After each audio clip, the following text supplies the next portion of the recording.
Today I am going to share a few tips with you of things that you should bring with you on a cruise, just so that you can make sure that you can show things that you've paid for, have everything you might need as far as that goes. We're also going to bring you up to date with how everything is going here on the Discovery Princess, unique to the Eclipse cruise, as well as just some things you should know about if you're going to sail on Princess or the Discovery Princess. So let's go ahead and get started.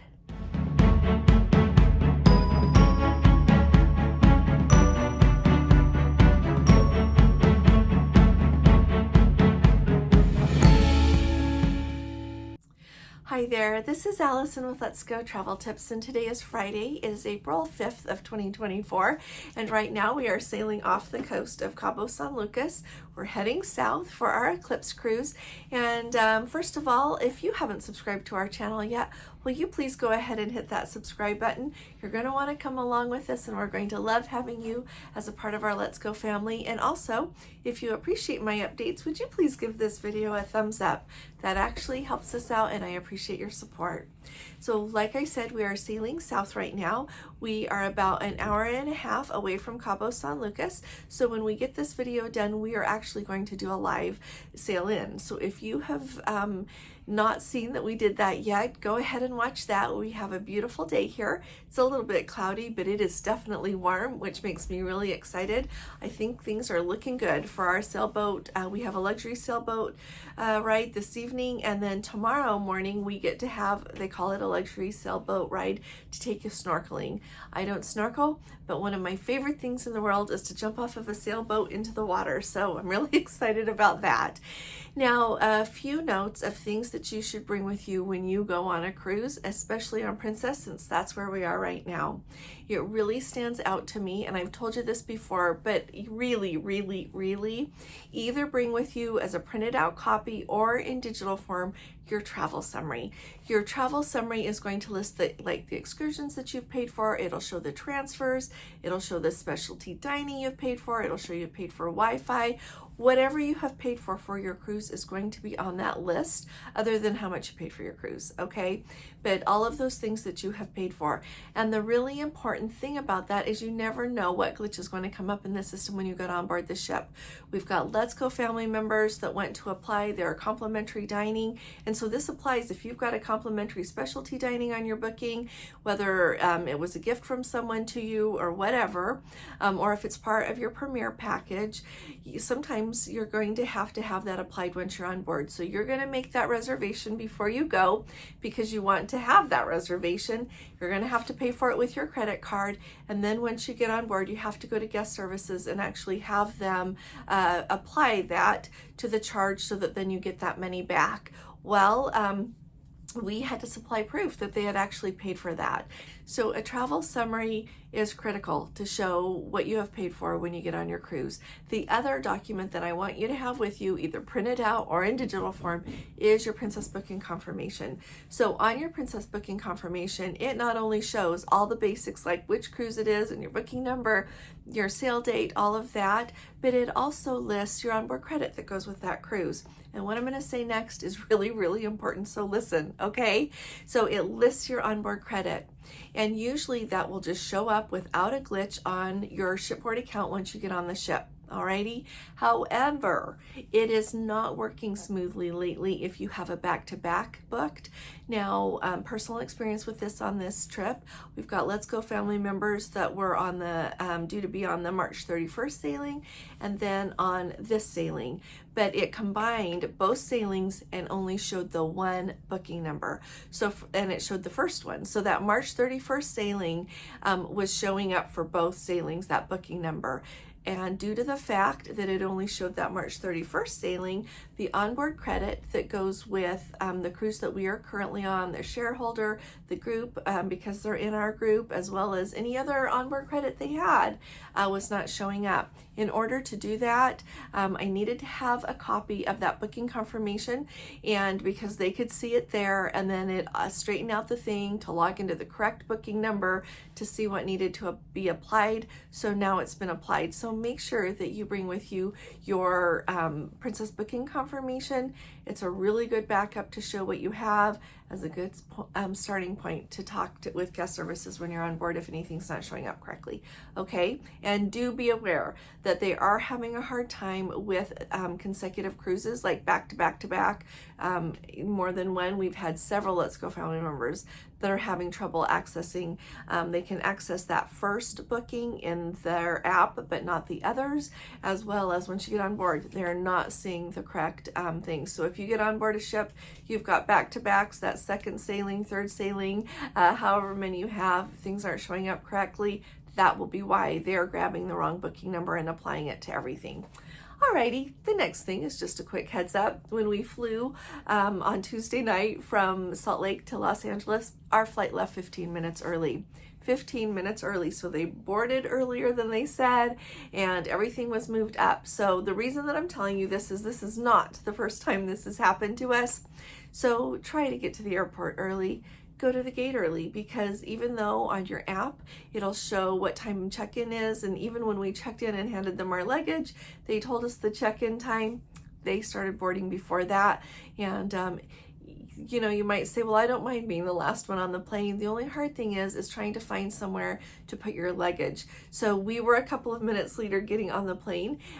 It was my fault. I was doing work on my laptop, and so we were in Comfort Plus because we were upgraded to that. But by the time we got on, there were no places above to put our luggage, because everybody walking by to go back further in the plane just stuck their luggage where they could tuck it. So you want to get on earlier rather than later, okay? So that's a tip for today. And then, you know what, this is just, it's always so hard for me to talk about these things, but I wanted to let you all know we need to keep our thoughts and prayers with the family of the young man that jumped to his death on a Royal Caribbean ship.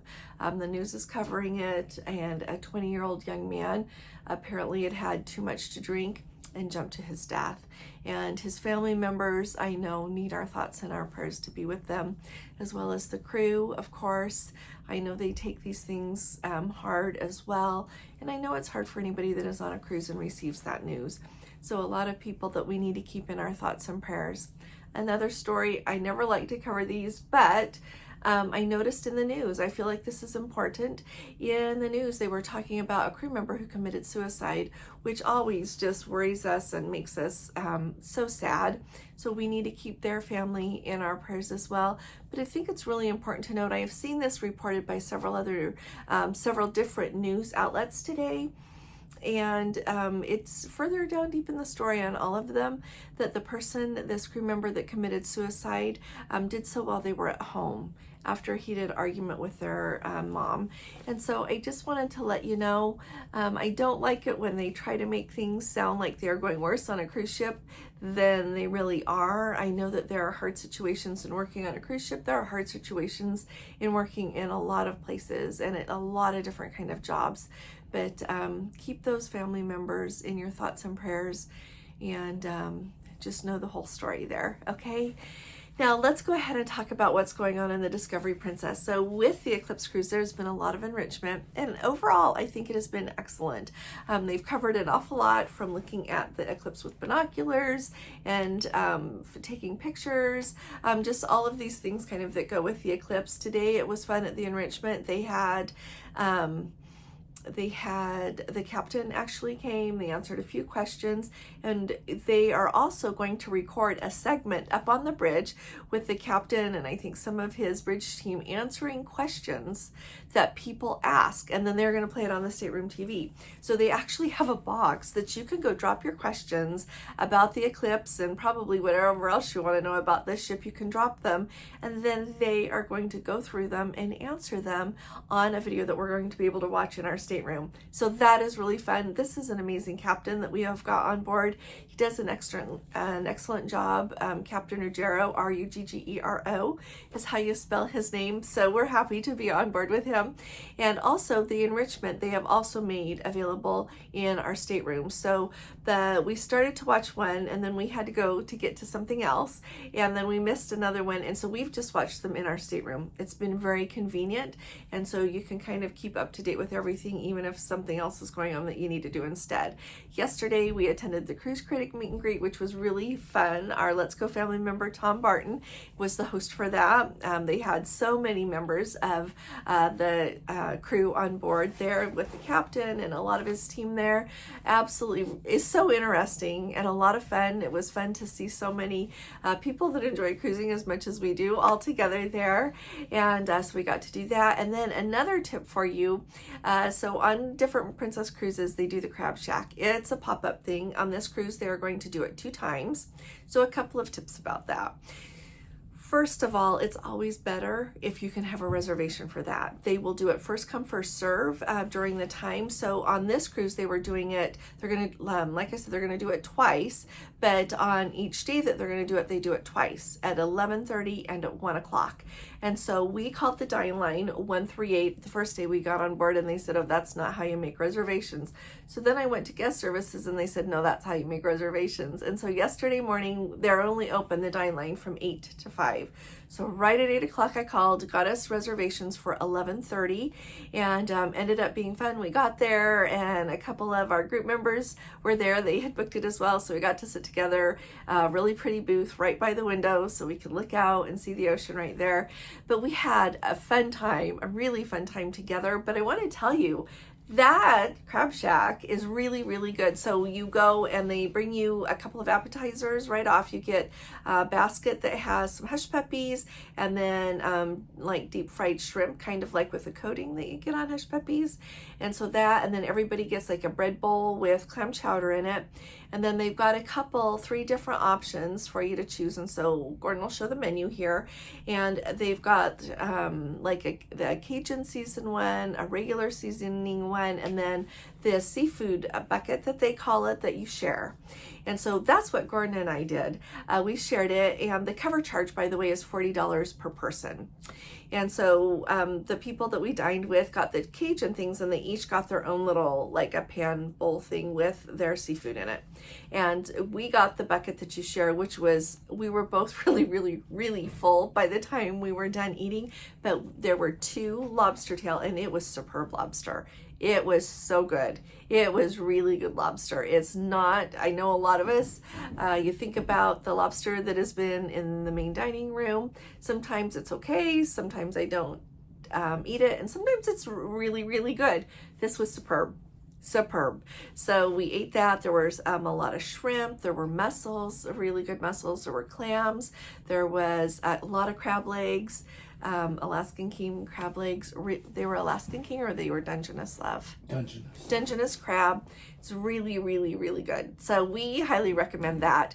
By the time you pay for the $40 a person and then you add on the gratuity, it's close to $100 for 2 people. But that's the best $100 I've spent on dining.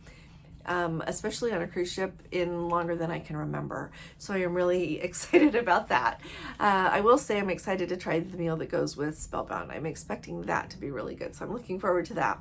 But I highly recommend that. So you just kind of have to watch out for it, or when you get on board your ship, call the dine line and ask them if they're going to do the Crab Shack during the course of your cruise. For a really long time, they just did it during Alaskan cruises. But like I said, it's going on twice on this one, and I recommend that. Another thing I wanted to let you know here, we've been having a really nice time in the main dining room. We have lovely group members to dine with. So last night, dinner was great once again. We had a really nice time, and yeah, no complaints. We've had group get-togethers. We really are thoroughly enjoying being on board with those of our Let's Go family members who are in a group, as well as the others that we have had the pleasure of meeting. You all are just wonderful, and I know I tell you that from every once in a while, but I don't want you to forget it. And I want you to know that you're making a really good difference in the world, not just to Gordon and I, but to each other and to lots of other people as well. I can tell that about you, and I'm grateful for the opportunity to associate with you. So when you have questions about the Discovery Princess, put them in the comments below, and I'm happy to answer them, track down the answer for you. I should mention the International Cafe. I'll talk about it more in depth, but they've had a really nice selection of items to choose from there as well. So I will see you all here again tomorrow, and I'll be talking to you all again really soon. You all take really good care. God bless you. Love you. Bye-bye.